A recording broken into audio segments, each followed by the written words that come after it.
जो नन के ऊपर आरोप लगाया जा रहा है कि उनके द्वारा जबरन धर्मांतरण करने की का कोशिश किया जा रहा था, आप लोग को मानव तस्करी का जो उनके ऊपर आरोप लग रहा है, क्या सही है क्या? नहीं सर, सब गलत है।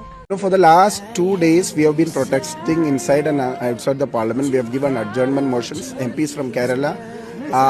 This has become a national issue. 2 nuns who have been working in the sector of education and healthcare are being wrongly charged by the Chhattisgarh with the pressure of the Bajrang Dal. That is the most important factor. The Bajrang Dal has pressurized them politically to charge cases.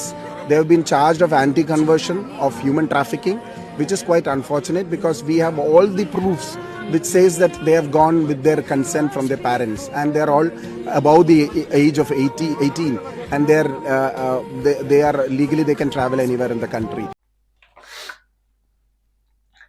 அதாவது ஒரு ஒரு ஃபேமிலியில் ஒரு பெண் குழந்தை வந்து பிறக்குது.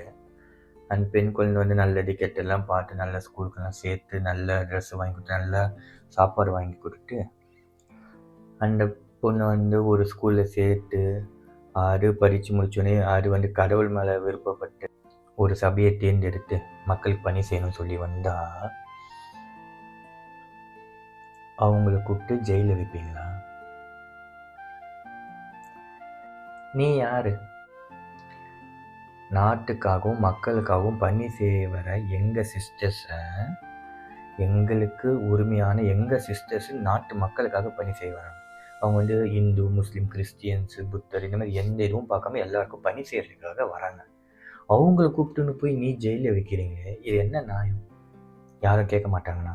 இப்போ கேரளாவே மொத்த பேரும் கொண்டளிக்கிறாங்க, தமிழ்நாடு ஃபுல்லாக கொண்டளிக்கிறாங்க. என்ன நினச்சி எல்லாம் பண்ணுறீங்க? நீங்களும் நல்லது பண்ண மாட்டீங்க, எங்கள் மிஷினரி வந்து நல்லது பண்ணாலும் விட மாட்டீங்க. எதுக்கு இதெல்லாம்? அது என்ன ஒரு கிறிஸ்தவர்களை பார்த்தா அவ்வளோ வந்து ஒரு பொறாமை, அவ்வளோ போட்டி? என்ன நாங்கள் நல்லது செய்யக்கூடாதா? இல்லை நல்லது செய்ய விட மாட்டீங்க? எல்லாம் ஒரே நாடு தானே, இந்தியா தானே. அந்த உணர்வே இல்லையா? நார்த்தில் நடக்கிறதுக்கு சவுத்தில் நான் பேசின்னு இருக்கிறேன். அப்போ உங்களுக்கு எல்லாம் ஒரே நாடு, ஒரே இந்தியான்ற அந்த உணர்வே இல்லையா? எங்கேயா போகிறீங்க எல்லாரும்? என்னையா பண்ணுறீங்க? யாரையா நீங்களாம்? இப்போ எங்கள் கத்தோலிக்க கிறிஸ்தவர்களை பார்த்து நான் கேட்குறேன், தினம் பூசை பார்க்குறோம், சிஸ்டர் கையில் நன்மை வாங்குகிறோம், எவ்வளோ வந்து திருச்சபைக்காக பண்ணுறோம், இதுக்காக ஒரு குரல் கொடுப்போமா? எவ்வளவோ கட்சிக்காக, எவ்வளவோ வந்து தெரிஞ்சவங்களுக்காக இந்த வக்கீலுங்க, அட்வொகேட்லாம் வந்து நீங்கள் போராடுறீங்களே, கேஸ் போடுறீங்களே, இது ஒரு கேஸ் போட்டு என்னன்னு பாருங்களேன். எவ்வளோ பெரிய பெரிய கேஸ்லாம் வந்து ஹேண்டில் பண்ணுறீங்க. இது ஒரு கேஸ் போட்டு அவங்களுக்கு என்ன அனுப்புது? அவங்களாம் அந்த மாதிரி பண்ண மாட்டாங்க, தப்பே செய்யாமல் இருக்கிற மாதிரி வச்சுருக்கீங்க. ஒரு டேசஸில் அவ்வளோ வக்கீலுங்க இருக்கிறீங்க இல்லையா? பெரிய பெரிய வக்கீலுங்க, ஜட்ஜெல்லாம் இருக்கிறீங்க. ஒரு கேஸ் போட்டு என்னென்னு கேட்கலாம் இல்லையா? என்னென்னு பார்க்கலாம். ஏகப்பட்ட கேஸு அந்த மாதிரி வந்தால் அவங்க வந்து என்ன சீரியஸ்னஸ் புரியும் இல்லையா அவங்களுக்கு? ஏகப்பட்ட டைசஸ் இருக்குது, ஏகப்பட்ட வக்கீலுங்க இருக்கிறீங்க, ஏகப்பட்ட ஜட்ஜிங் இருக்கிறீங்க, ஏகப்பட்ட நாலேஜபிள், எவ்வளோ ஒரு அறிவாலே ப்ரீஸ்டெல்லாம் இருக்கிறீங்க. இல்லை ஒரு என்னன்னு சொல்லிட்டு ஒரு கேஸ் போட்டு என்ன அந்த மேலே இல்லை எங்கள் சிஸ்டர்ஸு எங்களால் நல்லவங்க, நாங்கள் வந்து மிஷின் பண்ணுறதுக்காக வந்துக்கிறோம், நாங்கள் நாட்டுக்கு நல்லது செய்ய வந்திருக்கோம். என்னை பொறுத்த வரைக்கும் சோல்ஜர்ஸ் எப்படி நாட்டுக்காக வந்து அவங்க உயிரை கொடுக்குறாங்க, அது மாதிரி தான் இவங்களும். எத்தனை பேர் சிஸ்டர் ராணி மாதிரியாக இருக்கிறாங்க, அவங்களும் நாட்டுக்காக உயிரை கொடுத்தாங்க, கத்தோலிக்கத்துக்காக, கிறிஸ்தவர்களுக்காக உயிரை கொடுத்தாங்க, நாட்டு மக்களுக்கு நல்லது செய்யுது. இன்னும் எத்தனை பேர் தான் இந்த மாதிரி பண்ணுவீங்க? நீங்கள் யாரும் இல்லைன்னு நினச்சிக்காதீங்க. இதை நான் ஏன் போகிறேன்னா, அதே சிஸ்டர் கையால் நன்மை வாங்கியிருக்கேன், அதே சிஸ்டர் கையால் நான் சாப்பிட்ருக்கேன், எனக்கு அந்த உணர்வு இருக்குது. அதனால நான் இது பேசுகிறேன். எல்லாருமே அனைவருமே இதை பற்றி பேசணும், அனைவரும் இதுக்காக போராடணும்.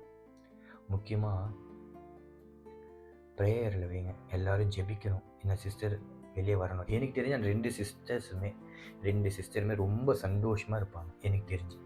ஏன்னா இந்த மாதிரி ஒரு சுச்சுவேஷனில் அவங்க பயப்படவே மாட்டாங்க. இந்த வீடியோ ஃபோட்டோஸில் பார்க்குற பற்றி அவங்க பயப்பட மாட்டாங்க, அவங்க ரொம்ப சந்தோஷமாக இருப்பாங்க. நம்ம மக்களுக்காக பணி செய்ய வந்து அவங்க உள்ள தூக்கி போட்டாங்க, ரொம்ப சந்தோஷமாக இருப்பாங்க அவங்க 2 பேரும். எங்களுடைய கவலை அந்த 2 பேரை வந்து வெளியே உள்ள கஷ்டப்படுவாங்க, வெளியே விடுங்கன்றதுக்காக இல்லை. எங்களோட மக்களை நீங்கள் யார் உள்ளே எடுத்து வைக்கிறதுக்கு, அவங்கள வெளியே விடுங்க. அவங்க நாட்டு மக்களுக்காக பணி செய்யணும், நாட்டு மக்களுக்காக பணி செய்யணும். இன்னும் நிறைய பேருக்கு அவங்களுக்கு உதவி தேவைப்படுது.